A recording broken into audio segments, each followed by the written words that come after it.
I still hear her voice, sharp as broken glass. Get out, and don't you ever come back. It was at my cousin's birthday, in front of a room full of relatives, laughter choking into silence. She didn't whisper it, she didn't pull me aside, she screamed it, with her wineglass trembling in her hand, as though I were a stranger who had stumbled into her house. I set my plate down and left without a word. I learned long ago, silence wounds deeper than shouting. But she thought she'd won. It wasn't always like this. There was a time I was their pride, the first to graduate, the one who worked 2 jobs while my siblings burned through their allowances. I paid the bills when Dad's business tanked, covered medical emergencies, even kept the roof over their heads when foreclosure letters piled on the counter.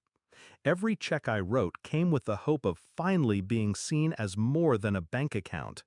But respect never came, only expectation. The shift was subtle. "We're so proud of you," turned into, "You can handle it. Then you'll cover it, right?" Love became a ledger, and I was always in debt.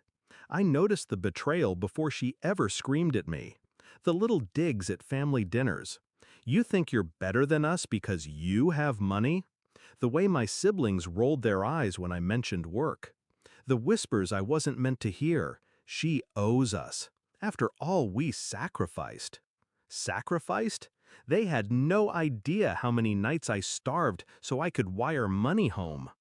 But I said nothing. I kept paying. I convinced myself loyalty mattered more than dignity. Until that night. Until she told me to get out in front of everyone. That was the moment the switch flipped. I stopped being their provider. I became their reckoning. The first step was quiet. I closed the joint account I had set up for them.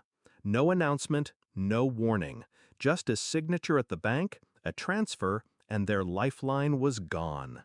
Then I redirected the mortgage autopay. 3 years I had been covering it. They never once asked how it got paid. They assumed money fell like rain. Not anymore. 3 weeks later, Dad called. His voice was calm at first, but I could hear the edges fraying. "Why didn't the mortgage clear this month? Bank says it's overdue." I let the silence stretch. Then I said, "Because the person who paid it doesn't live there anymore. Remember? She was told to get out." The line went quiet. I imagined his face, the dawning realization crawling across it. Finally, he whispered, "You can't be serious." But I was, deadly serious. The fallout was quick. Late fees piled. The bank sent letters. My siblings started calling, their tone switching from smug to desperate. "You're really going to let Mom and Dad lose the house? After everything they did for you? Everything they did?" I laughed, a sharp, bitter sound. "You mean throwing me out in front of the family? That's everything?" The silence on the other end was my answer. When the second month passed unpaid, Dad showed up at my apartment. No calls, no warning, just his fist pounding on the door like a creditor. I opened, calm, composed. He looked smaller than I remembered, deflated, desperate. "Listen," he said, "your mother didn't mean it. She was upset. Family fights happen. But you can't just stop paying. We'll lose the house." I looked him dead in the eye. Then, lose it. He blinked, stunned. "You made it clear," I continued, "I'm not part of that family. You can't cash my checks while erasing my place at the table." His voice cracked. "But we thought you'd always help us." That was the moment I saw it, the truth behind the betrayal. They never loved me for me.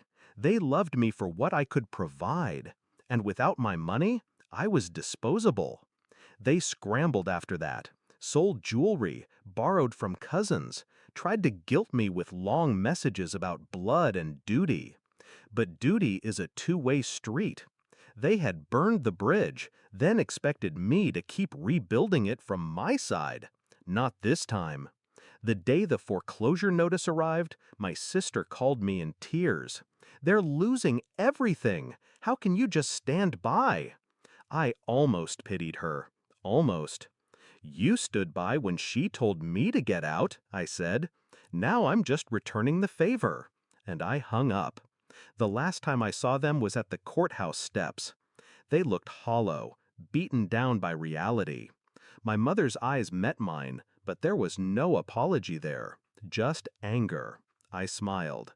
Not cruel, not triumphant, just free, because the chains were broken. For years they treated me like their safety net. Now they were the ones falling, and I had finally learned how to walk away. I don't regret it, not a single step. Sometimes the cruelest thing you can do to those who exploit you isn't shouting or fighting or even leaving. It's nothing. Silence, withdrawal, absence, letting them feel the weight of a life without you.